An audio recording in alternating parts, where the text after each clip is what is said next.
Tragjedia në Maqedoni shkon 59 numri viktimave pas zjarrit në klubin e natës.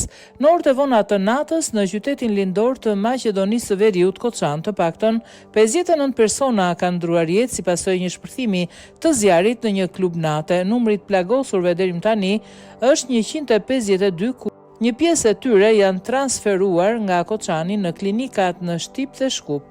Nga numri i përgjithshëm i të shtruarve, 18 persona janë në gjendje kritike, 3 prej të cilëve në repartin e kirurgjisë pediatrike, 7 në spitalin e përgjithshëm të qytetit dhe 3 në spitalin e vjetër të qytetit. Autoritetet ende nuk kanë treguar se si është përhapur zjarri dhe çfarë ka shkaktuar atë. Sipas mediave lokale, zjarri është përhapur nga mjetet piroteknike që janë përdorur gjatë një performance nga banda e famshme maqedonase DNA. Në kohën e shpërthimit dhe përhapjes së zjarrit, klubi ka qenë i mbushur me adoleshentë dhe të rinj. Mediat lokale kanë thënë se pas shpërthimit të zjarrit, në vendin e ngjarjes kanë mbërritur zjarrfikësit, ambulanca dhe policia. Deri më tani nuk ka informacion se ka shqiptar të përfshirë në ngjarje në rënd.